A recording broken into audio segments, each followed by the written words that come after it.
Well, it actually stems from, I guess, a set of arguments that the Bush administration has been making for several years, actually, now. What they argue is that the constitutional commander-in-chief authorities that the president derives, from, I believe it's, Article 2 of the Constitution state that the president in a time of war actually does have the right to bypass the laws of Congress in the event that he deems it necessary for national security. And I think that is actually going to be the big debate that the country has, whether or not that is a legitimate argument. And that's not really an argument or a debate or a discussion that the country has had yet. When is Congress going to start pursuing this issue? My guess would be quite soon. I think Senator Specter said that he was going to call hearings. I haven't heard of a specific date set yet. What it did do was, as I think probably all of your viewers are familiar with, is it stalled the Patriot Act on Friday. What's interesting about it is the Foreign Intelligence Surveillance Act, which is the legislation that would generally allow the president to order eavesdropping on, people in the United States, has provisions that are, in fact, amended within the Patriot Act. So the Patriot Act debate may well be the exact vehicle in Congress that sort of prompts this discussion, and it's right on Congress's plate right now. We want to open up our phone lines. We're talking about the domestic surveillance issue. Siobhan Gorman is on the phone. She was scheduled to be here in studio, but has to be at the White House for a briefing by Attorney General Gonzales. Is that correct? That's it. The White House announced yesterday, just before 10 p.m., that Attorney General Gonzales was going to be briefing reporters on this very issue at 8:30 this morning, so we'll see what he has to say. And that's why she is on the phone instead of here in person. But you can see the phone numbers there on the screen. 202 is the area code, 737-0001 if you support President Bush, 202-737-0002 if you support the Democrats, and 628-0205 for all others. Please dial a 1 before you dial the 202 area code so we don't wake up our friends with similar numbers in different area codes. Siobhan Gorman, fit the Patriot Act renewal into all of this? Well, the Patriot Act, which was passed in late October of 2001, has been up for sort of a revision this past year.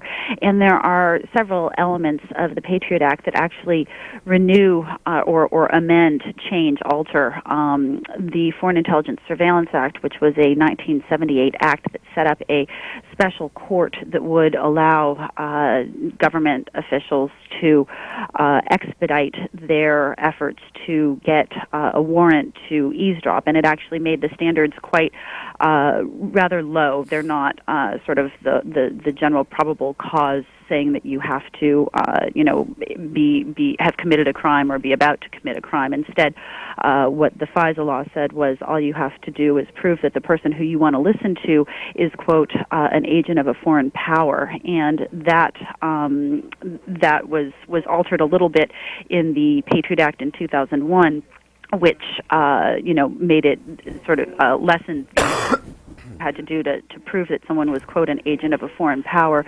Then subsequent to that, about a year later, Congress passed another law that said that all they had to do to get a warrant to eavesdrop on someone was proof that that person was basically related to a terrorism investigation. So it's a relatively low threshold that someone has to pass, but those amendments have been sort of wrapped into the Patriot Act, since 2001. Any idea of how many people were possibly spied on or surveilled? We don't have a sense of that quite yet. I mean, with the classified program, information sort of dribbles out. I think the New York Times report suggested that it would be, I think it was maybe 500 to 1,000 people, if memory serves correctly. But we really don't know. Were you surprised by this story? No, I wasn't, actually, because I have now and again actually had sources who express some concern that they never know if, their or our conversation might be monitored. But at the same time, I guess I'm a little bit surprised just because, as far as I understand from speaking with legal scholars, getting this quote-unquote FISA search warrant actually isn't that difficult. And so I think the big question the White House is going to have to answer is, if getting a warrant isn't that difficult, it can be done in a number of hours, then why bother to circumvent the law and prompt this whole new debate when there were legal channels that were relatively easy to pursue? Well, let's take a few calls. I hear that it sounds like it's getting noisy down there in the White House, but it is. If People you'll are take, coming in. if you take some calls with us, we'd appreciate it. Of course. Barry, Vermont, go ahead. You're on the air. Yes. Good morning, Peter. Peter, I would really appreciate hearing who specifically we had listened to. Mr. Gonzalez this morning specifically stated that this involved a call that was going to someone who was known to be a participator in terrorism and associated with Al-Qaeda. Now, these reporters and all these Democrats that want to hold our president to some kind of imaginary standard which he can't uphold to, I want them to report who were these individuals that were calling from the United States over to a nation that supports terrorism. I think he's doing a great service for this nation. I think Mr. Gonzalez was telling the truth, and I think the Democrats need to realize that their kind of attacks will not do nothing but undermine the security of this nation. Siobhan Gorman. Well, I think that the question that you raise in terms of who it is that they were listening to is one of the chief questions that probably everybody has. Certainly the reporters I've spoken with have. And I think that that is going to become a key part of the debate as Congress opens hearings on this issue, just who exactly were they listening in on, and what evidence did they have that these were indeed people that ought to be listened to, that really posed a serious threat to the country. Unfortunately, we just don't know at this point exactly who they were listening to. Phone numbers, when you come across someone's phone number on a laptop somewhere that may have been held by a member of Al-Qaeda, you don't necessarily know what those phone numbers are about until you start listening in. So it'll be interesting to hear the explanation we get for how they came upon the information that led them to want to eavesdrop on people. Do we know if there were any domestic-to-domestic calls or emails that were spied on? Well, we don't know for a fact a lot about this program yet.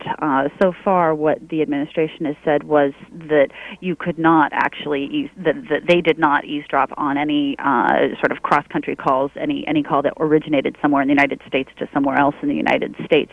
We'll see. You never say never until all the evidence is presented. But so far, we've been told that no, there weren't any sort of solely domestic calls that were listened in on. Siobhan Gorman, do you go under the assumption that all of your emails and phone calls can be heard? Knowing what you know about national security? It is always in the back of my mind, and I think that probably a number of reporters, including myself, have gotten increasingly cautious over time, just knowing that you very much do want to protect your sources. I'm less concerned, actually, probably about my personal conversations, but where I've made a professional commitment to someone that we're having a private conversation, I want to make sure that I am holding up that end of the bargain. Manchester, New Hampshire, you're on. Yes, good morning, Peter. I'm just concerned, as Siobhan had said, that, who's being caught in this wide net? Maybe there are some people that may have been picked up on this surveillance, but, who else innocently has been swept up in this, and how are we ever going to know the story? Thank you. I think you raise a very important issue, and I think that that's an issue that stems from a lot of the policies, whether it's detention or eavesdropping, surveillance, all those kinds of questions. I think that the big question that a number of members of Congress, legal scholars, et cetera, have is how do you know that you're getting the right person, and what sort of provisions are there in your policy to make sure that you check to make sure that you're listening to the right people or searching the right people. Sometimes you can only know that by actually conducting the search, though, so it creates quite a quandary for people who are trying to pursue these policies. Akron, Ohio, you're on with Siobhan Gorman of the Baltimore Sun, national security correspondent. Yes, sir. First-time caller. I had spent 10 years in the Marine Corps and have been around the world for many times. And I'm a Democrat, but I support President Bush in this. For the simple reason, I think the American people forget about 9/11. The country at that time was in total shock. And if you remember, the president was at a school and was whispered to. And at that time, I think that President Bush acted swiftly, the government acted swiftly in protecting the American people from any further attacks There's some things sometimes we have to give a little to get a little.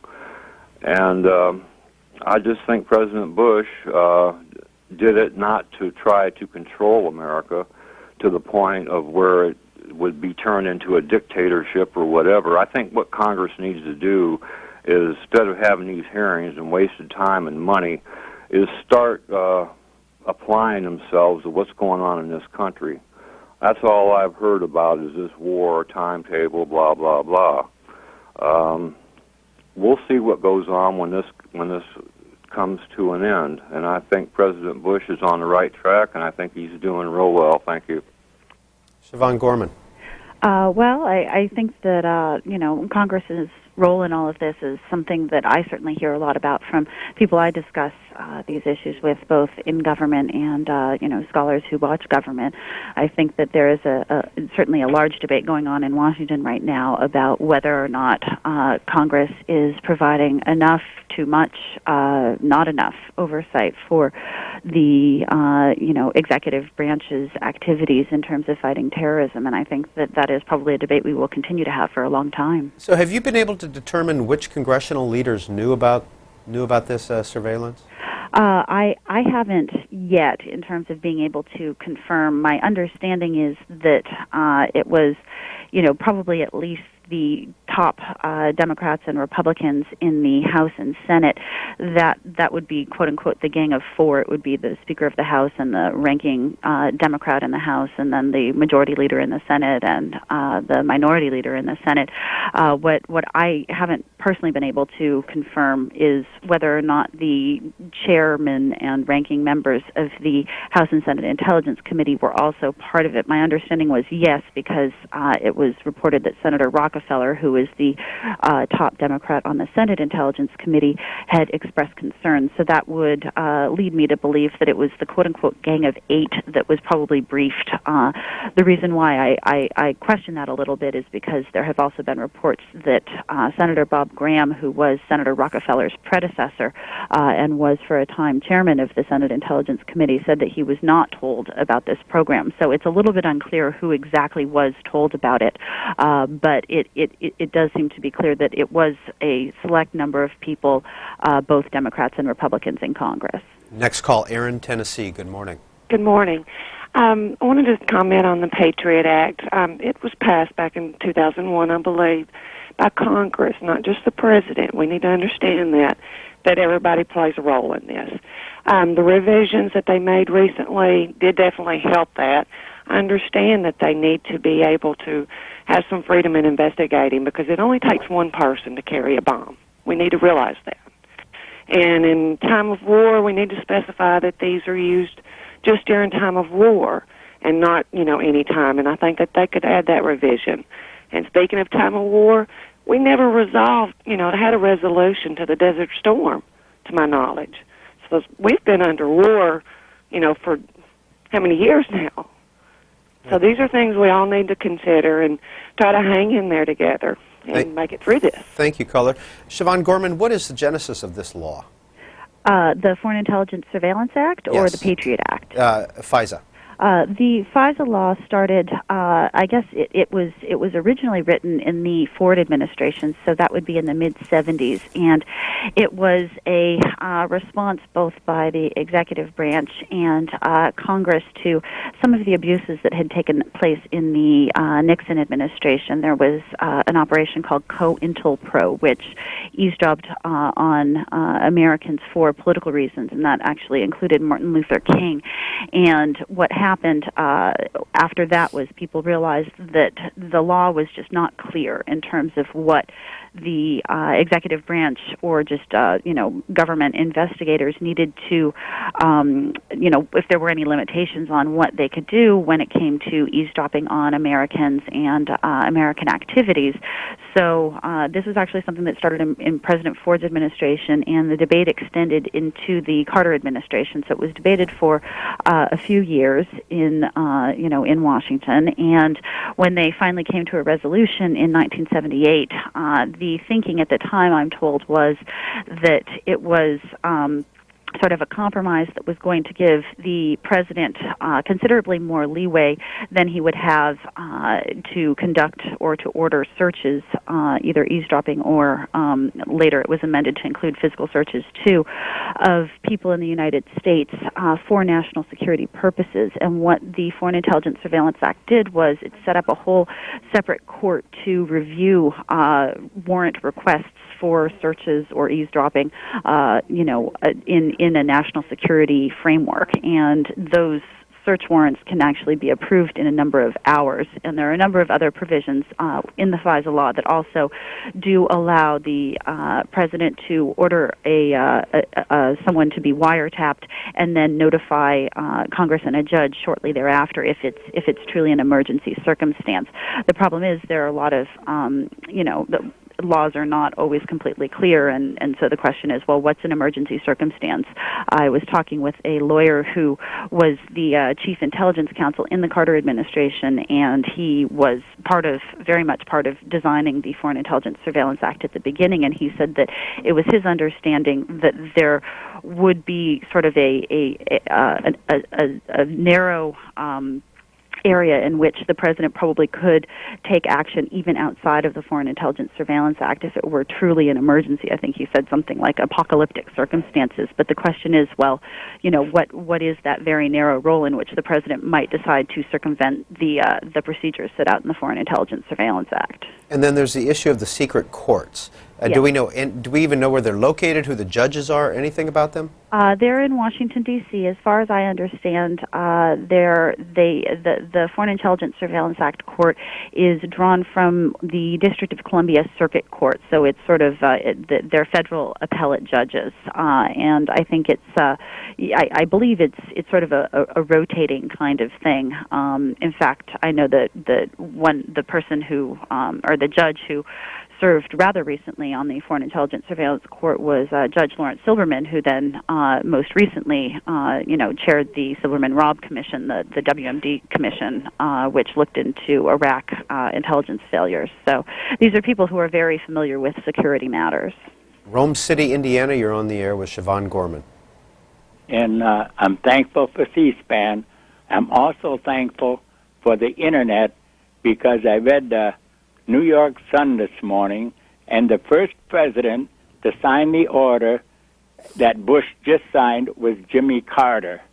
He signed the order, and nobody in the news media, except a few papers here and there, have told us this.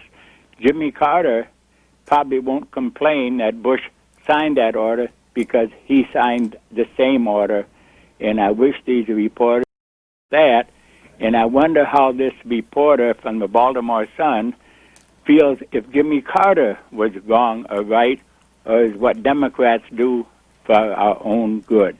Thank you. Well, as I was just explaining, the Foreign Intelligence Surveillance Act, and I think that's what you're referring to, was an act that created the guidelines that allowed the executive branch to obtain these secret search warrants that were a little bit easier to get than your average criminal search warrant. And this was a law, indeed, that President Carter signed into law. And it was, in fact, an idea that started in the Ford administration. So that particular law did span a Republican and a Democratic administration. There's no doubt about that. The question that I think members of Congress are raising at this point is why it appears the administration decided not to go through the channels that are provided in that law, but they decided to create a separate channel, which is this executive order that the president signed in 2001. Next call for Siobhan Gorman of the Baltimore Sun is from Los Angeles. Go ahead, please. Hi. 2 points. It'd be interesting to ask the question, why did they not get approval after the fact for any of these cases? It seems like, if I understand the FISA, the way that works, it would have been relatively easy for them to go in after the fact and get approval. And if you follow the rationale that the administration has given, it seems like there is no law that currently exists that they have to abide by if they claim that since we're under war, he's the commander-in-chief, so he's doing what he feels is necessary to protect America. So what law is there that he has to abide by. Second point, it seems like ever since we passed the Patriot Act, we've done this out of fear. Fear that we might be attacked again, or fear that since things have changed since 9/11. You know, actually, 9/11, we were more vulnerable to a subsequent attack after Pearl Harbor than we were in 9/11. Those guys, there's no evidence that they had the ability to strike again. However, after World War II, the Pearl Harbor strike, those guys had come on and made basically a right turn and headed for San Francisco or San Diego or Los Angeles, we would have been more vulnerable. And the point I'm trying to make is that when you're acting out of fear, as we did during World War II, we actually interred a whole class of people that had nothing to do with the attack. But we did it out of fear, saying we must do this. You got the point, caller. Thanks so much. Siobhan Gorman.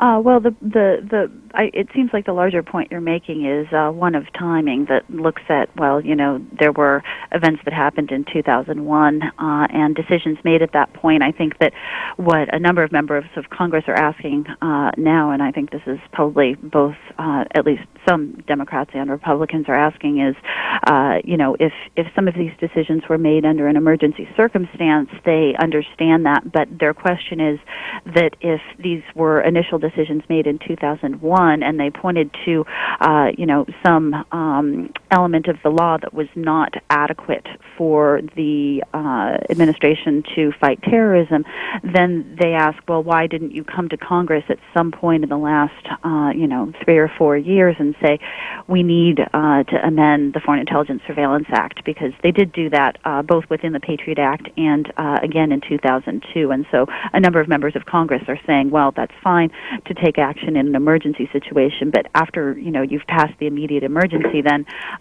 you know, why don't you come to Congress and have a discussion about, you know, changing the law if it needs to be changed. So, I think we'll hear a lot more about those arguments as Congress takes this up. Hey, Siobhan Gorman, how much more time do we have with you before you have to leave? They're announcing the briefing. I can probably hang on the line for another 10 minutes or so if you need me. We'd appreciate it. Umatilla, Florida, you're on. Yes, sir. I'm just curious as to what I understand is this happened in the Frank Church Senate hearings, and that's where they stripped out after that about 800 CIA agents on the premise that Jimmy Carter could go ahead and do all the intelligence just about by satellites, and that's why our CIA is so crippled today, and they only hire basically analysts, and they have to be of a liberal nature. But the point I'm looking at is they've got a very good case that's being bottled up in the Senate right now, and as I understand it, by Byron Dorgan, and that's internal spying and auditing by the IRS under the Clinton administration, and there's no interest at all by the Washington intelligentsia. That's the higher authority. And there were numerous people, and none of them like anybody like Jesse Jackson or any of the places that Al Gore went to or any of those people who got audited. And every one of us were audited. Anybody owning guns, they tried to go after all of us. And this has to do with internal spying along with Hillary.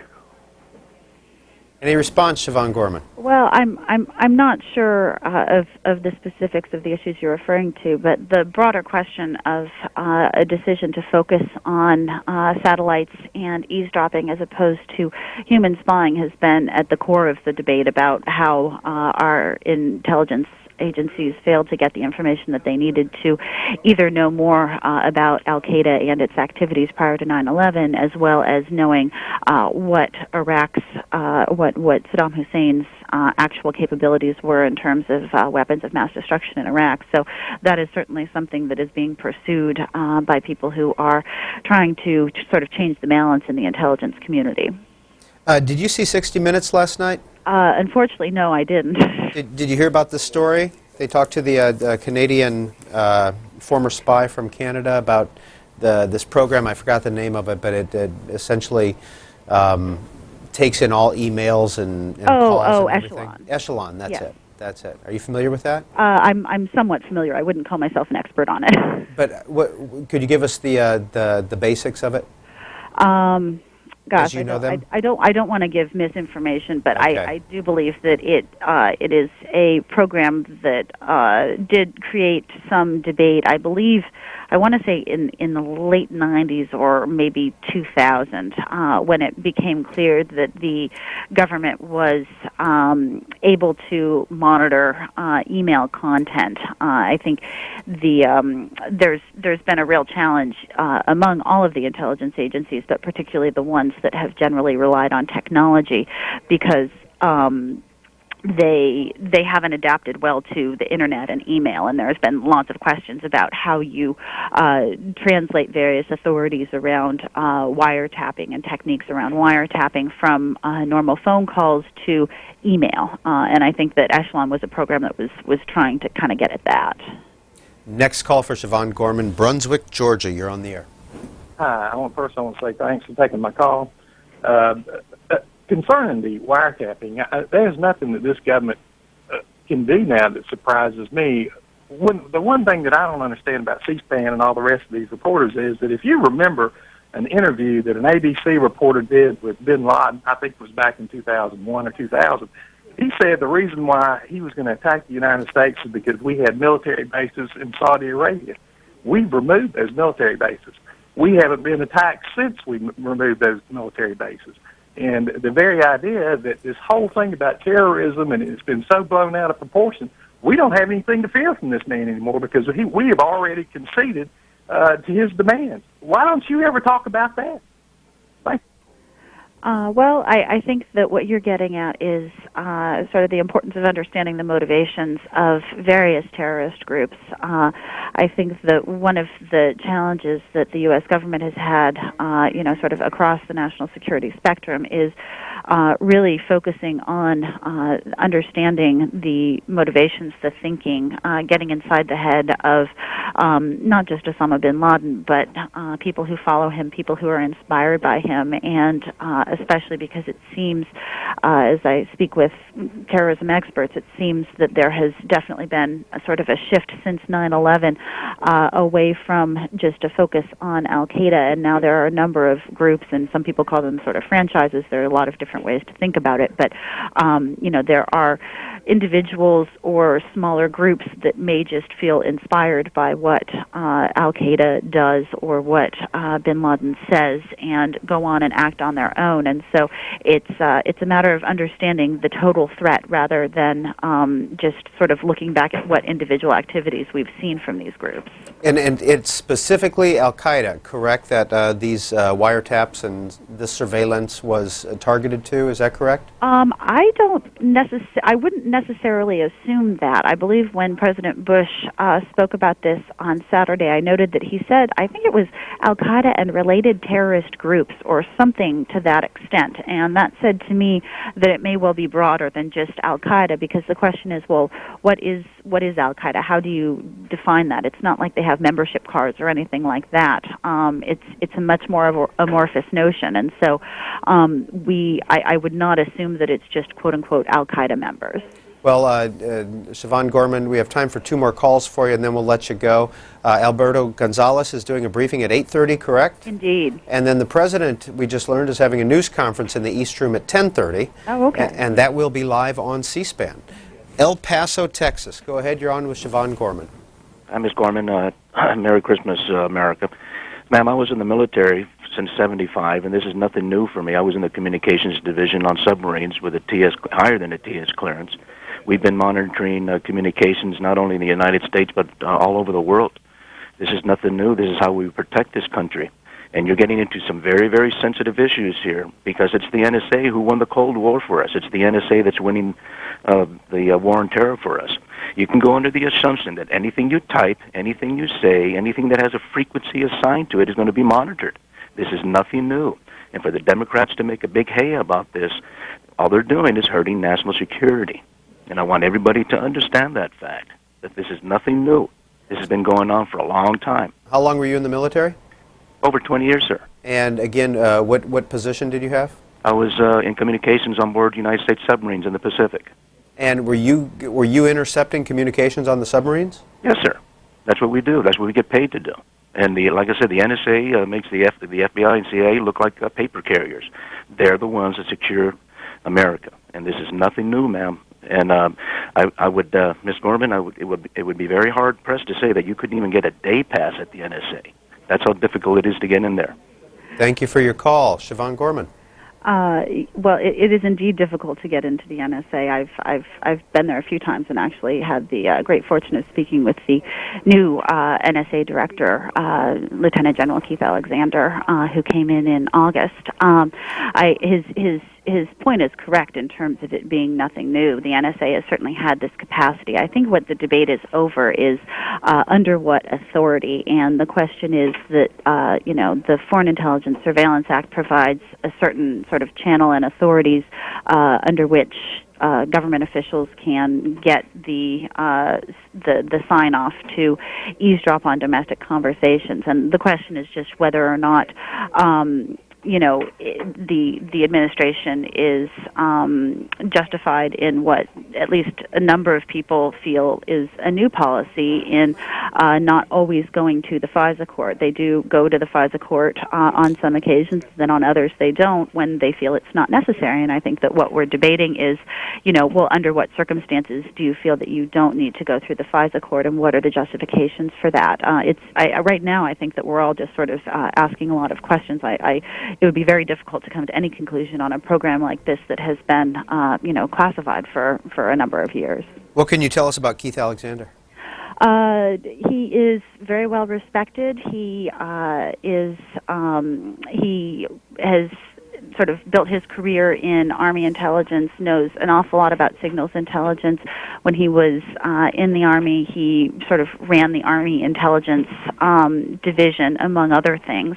And he built up a reputation for very much sort of thinking beyond what the normal boundaries of things are. He created a number of programs. I think one was called the Information Dominance Center that, really aimed to try to bring the intelligence data all together from all the different agencies into one place and try to process it in such a way that it would get the maximum information possible to soldiers who were on the ground. So he's both very focused on, how to think differently about intelligence operations, as well as how to get information to the people who need it most to do their jobs. That's my understanding thus far. Last call for Siobhan Gorman, Austin, Texas. Go ahead. Yes, and I just wanted to respond to that previous caller. The question is, were there abuses? As Ms. Gorman stated, there was an executive order created by the president to create a new channel here. So we need to ask ourselves the question, were there abuses for political gain here? And to Ms. Gorman, is there any truth to the rumor that many people in the media, and I'm going to say the New York Times, Washington Post, Wall Street Journal, and others, knew about this story at least a year preceding the most recent election and decided to sit on it? Is there any truth or merit to that? On that last question, all I know is what I saw in the New York Times piece on Friday, and there they did say that they had the story for a year, but had held on to it. I think their reasoning was because of concerns raised by the administration and the fact that they felt that they should conduct more reporting. So that's all I know. I haven't spoken with the reporters who were involved with it yet, so I don't know, if there are additional reasons or anything like that, but that was the reason that was my understanding. To your other point, I think that one of the biggest issues that Congress is going to be looking at as it looks at this program is that question of effectiveness. Certainly, if the administration shows that it was using this program in a very limited and effective way, one would imagine that would probably strengthen their hand. I think that people have perhaps questions not necessarily about the motivations or desires of the administration in conducting this program, but more questions about whether or not it could accidentally or purposely be misused by people who either aren't properly trained or others down the line that maybe see that they could use this program for a different purpose. I think that is as it's been explained to me, sort of the root of concerns of members of Congress who have expressed a desire to look into this further. Siobhan Gorman is the national security correspondent for the Baltimore Sun. She's currently at the White House awaiting Attorney General Gonzales' briefing. Thank you for talking to us about this domestic surveillance issue. Thanks so much. Good to be with you. Sorry I couldn't be there in person. Next time. Bye. All right, we're going to open up the phones. We've got about 35 minutes before Senator Saxby Chambliss is here. He just returned from Iraq. He was there for the elections, but the phone lines are now open. Any topic, if you want to continue talking about the domestic surveillance issue or any other topic, 202 is the area code. Remember to dial the 1 so we don't wake up our friends in other area codes, but it's 1-202. And if you support President Bush, 737-0001. If you support the Democrats, 737-0002. And for all others, 202-628-0205. Of course, the email is journal@cspan.org. You can go ahead and send those emails in. We'll try to get to as many of those as we can also. We spoke with Paul Kane of Roll Call earlier about what happened in the House overnight and what's going to happen in the Senate this week.